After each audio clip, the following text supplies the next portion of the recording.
Hello guys and welcome back to my YouTube channel. This is Dimi and I will be your host. We will be speaking about productivity, life hacks and branding on this channel. Today we have a guest on our channel. His name is Shane. He has a product business and he needs help with time management. I guess my main challenge is because I have a full-time job. Basically trying to sort of organize myself to be able to just organize my time, my free time, because obviously, you know, being 9 to 5 Monday to Friday is quite difficult to then almost fit your relaxing time and your time to sort of look after your, you know, your business on the side. So I think that's my biggest challenge really. I think Is it finding the extra hours? Yeah, I guess so. Yeah, it's finding the extra hours and also being disciplined enough to be able to allocate time. You know what I mean? So like sometimes I find it difficult. Beginning of the week I might set out to go to my studio, you know, probably 4 times in the week, and you know by the time the week starts, I usually just get home, turn the TV on. And then before you know it, you know, it's already like 8 o'clock or whatever. And then I'm sort of giving up on the idea. So yeah, I guess it's just sort of working out how to sort of separate the time when I get home really.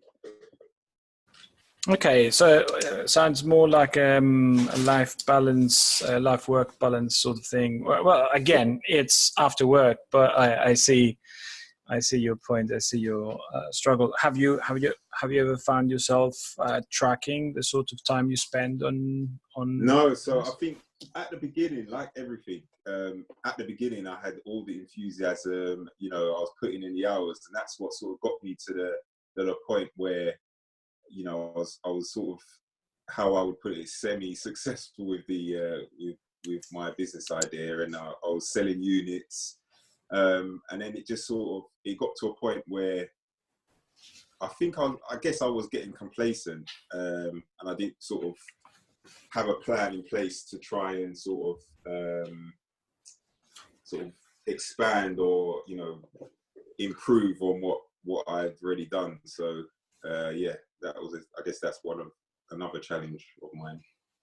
Okay, just because this is going on YouTube, would you like to tell us what's your side business and what it's all about? Yeah, well, my side business is basically I designed a product way back in uni days that I decided to develop once I left uni. The product is based around trying to get people enthusiastic about drawing and sketching, being creative, that sort of thing. So the idea is a bag that transforms into a drawing board. So it just sort of encourages people to sort of draw on the go, and yeah, just sort of get back into that sort of side of things where, you know, we're going down a digital route now that I think, you know, that skill's being lost. So yeah, my products are sort of based around trying to sort of rejuvenate the creative side in everybody, and yeah, so it's just been a range of products based around that concept really, and I currently sell them online under my website Art Traveller Bags, and I also sell via Jackson's Art as well as Amazon, Hidden Art as well. So yeah, a few different platforms. We'll have links to every single one of them on the description of the video. Just to make sure I have a complete picture. Like, right now, are you spending any time on this, or is this something that you sort of yes left you? Yeah, so I mean, it depends. Like, the more busy I get in my everyday life, the less I spend on it. So I'm currently in the process of purchasing a flat, and that's taken up so much of my sort of thinking time that, you know, I really do find it hard to sort of take myself away from that and then sort of come down to the studio and do a bit of work. Even like just looking at emails, I really find myself not even doing that, where, you know, it's so easy this day and age, just, you know, quickly look at an email, but I feel like I haven't got the time to even do that. So yeah, it's something I guess I need to sort of work out fairly soon before, you know, it's too late really. So let's get into that sort of point. What sort of portion of your income would you like Ad Traveler to be like in a year from now? In a year from now, that's very interesting. I think, you know, it's the potential's there to become my full-time job. Okay. I would say definitely the potential's there. But I guess it's just trying to work out, because, you know, I'm new to this whole side of things, working for yourself and that sort of thing. So it's just sort of getting my head around all the aspects of that and trying to work out a way for that to be a realistic goal of mine. Because so far it's just sort of been keeping itself afloat. So, you know, the outgoings and ingoings have sort of been, you know, balancing out. So it's not been too bad. But as I say, I think it has the potential to be my full-time job. Do you track your time outside of Ad Traveler? Do you do any sort of time tracking? Do you have any do you journal? Do you do any? Yeah. Mm-hmm. At work I do. I hold a journal at work, and I use OneNote as well, just to set out, you know, the daily tasks and sort of projects that I'm working on. Mm-hmm. Yeah, that seems to help me quite a lot. I always found that the first it's the same with budgeting. I don't know if you budget. I imagine that, you know, planning to buy a flat, buy a house takes some sort of budgeting in consideration. Yeah, and I think that the best approach in the beginning is to have a concrete understanding of what you're currently spending, and, you know, where the fat is and where you can trim to make your savings. So I think time works in the same way. So the best thing I would suggest is that, you know, for a whole week, try to make sure that you jot down everything that you do in a single day, even commuting or you know, coffee breaks or anything that takes time. So you have a solid understanding of how your work week is, and your weekend if you're willing to work at your Ad Traveler thing at the weekend. That's also a good time to track, so you have a realistic expectation about what sort of time a certain task takes, because sometimes we feel very optimistic about, you know, cooking only takes 20 minutes, for example, you know, with food prep and, you know, sitting down and doing everything properly sometimes takes an hour. So tracking this will sort of I think it will help you understand where you're spending most of your time, and perhaps you'll notice some sort of patterns emerging or things like this. I'm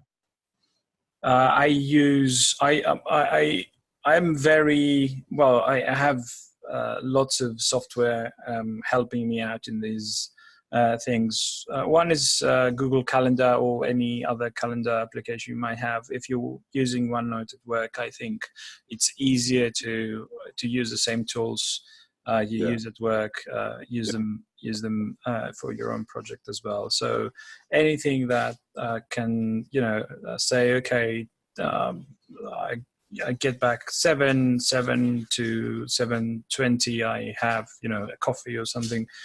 Everything will fall into place after this. Really? Even things like that? So or even not anything that I would say anything that takes more than 10 minutes should go into such a list, because sometimes that's the case. Sometimes, for example, I started understanding where my time went when I'm from Greece. I have lots of friends and family back there as well.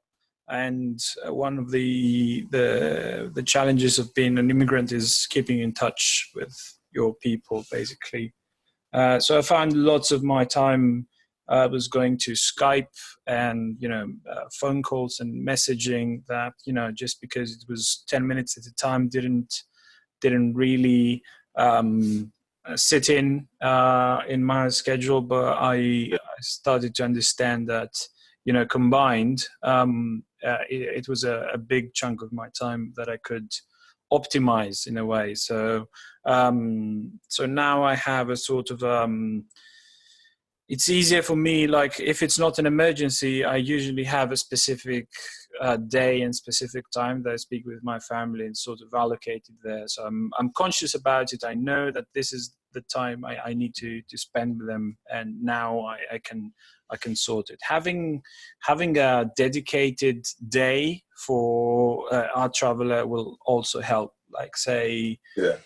I don't know if do you have any hobbies? Do you do anything? Not really. Maybe the gym I'll probably consider as a hobby. But yeah, other than that, nothing specific really. I have to sort of do ad hoc things here and there, but nothing sort of. Yeah. Do you go to the gym like in a regular schedule? Do you do any classes or? Yeah. So when I'm, when I'm, sort of, I guess on it, for lack of a better word, that's when I, sort of go 3 times a week or stuff like that. So it's quite sort of regimented when I'm actually going properly. So perhaps one of the things you could do is just say that, the first day of the week that you go to the gym, let's say it's a Monday, you say Tuesday, it's Art Traveler Day. And you treat it with the same sort of respect. And the important thing about this is it's something that builds up. So knowing that you can spend a single hour on Art Traveler every week, this is going to be 50 hours in a year, and that's already better. You can do a lot of things in 50 hours. You know what I mean. And obviously, if, the more time you spend on this, the bigger the chances there are to do such things. Do you have so let's circle back to what percentage of your income would you like Art Travel to have for you in a year? Because you said, okay, it has the potential to be my full-time employment. Yeah. That's not a plan, that's a potential. Yeah. So I would say a realistic a percentage. Okay. So I would say realistically in a year, I'd say about 20%. 20% is 20%. Okay. How big is this of a growth, like from today? Growth is it double from what you're doing right now? Yes. Okay. Just about double. Yeah, just about double of what I'm doing at the moment. So that's quite realistic, I think. Like, so if you feel that this is not structured enough, I think just putting some sort of regimen into this is going to be very successful. Okay. So do you think that you need 100 hours to make that? What can you do in 100 hours? 100 hours. Yeah, I mean, it sounds loads, doesn't it? So what's your first objectives? Like when you do work on the business, what do you do? So when I do work, I guess it's mostly at the moment sort of marketing, sort of maybe I need to start targeting sort of the social media side of things, Also reach out to stores, retail stores as well. That's something I've literally done. I've hardly done that, so that's something I need to do. So yeah, I guess it's mostly just sort of email side of things, and maybe creating some content to go on my social media as well, just to keep that going. But yeah, I guess it's just mainly just sort of outreach stuff, really, just to try and sort of get new customers to actually see my website. Because I guess that's my biggest challenge, is just being this, like, for people to know where to go to find my products, basically. So if we say that you spend 100 hours in the following year to Art Traveler, it sounds like 30 hours of outreach. Like from these 100, 30 hours of outreach would be very good for business. Yeah, definitely, 110%. Yeah, definitely. I mean, when you put it in 30 hours, it does actually start to think, oh, okay, yeah, that's quite a lot of time. So yeah, I would say that's more than enough, to be fair. That's more than enough. So this is, March is almost finished. So let's say we have three quarters in the year so far. No, remaining, not so far. And so these are 9 months, and this is a very round number. That means that you need to spend 30 hours in the next 9 months. That means that you need to spend 10 hours of outreach per month. Yeah, okay. No, that's per quarter. I'm wrong. That's per quarter. So you need to spend 3 hours a month. All right. Oh, okay. Not bad. Yep. That sounds about right, actually, as well. Like, in terms of workload, that actually does sound about right. If I'm sort of quite sort of organized about it, I definitely think I can sort of, definitely a month. Yeah. So if you think it like this, you could say that, how's your sleep patterns? Do you sleep well? Yeah, I sleep really well. I go to sleep at 10 every day, pretty much. Okay. How's your weekend sleep? It's all over the gaff. You sleep in? Yeah, so I sleep in on a Saturday and a Sunday. Yeah. Okay. I think that, starting your day 30 minutes earlier every Saturday and Sunday would already be more than this time for. Oh, yeah, okay. Yeah, I see what you're saying. Yeah, okay. So if you sleep like 30 minutes less on a Saturday and a Sunday, that means that you have 1 hour every week. Yeah. And that's already 4 hours rather than the 3 that you need.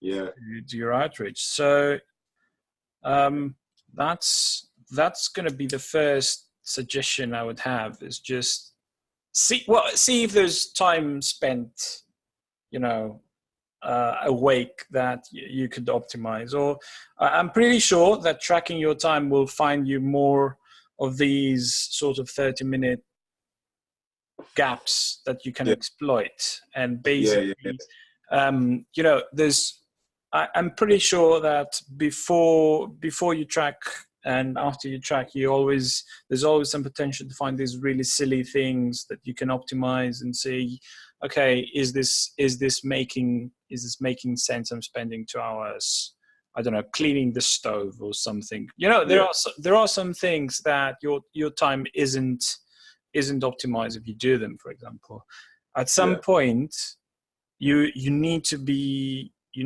making so much money from Art Travel, and that's the goal.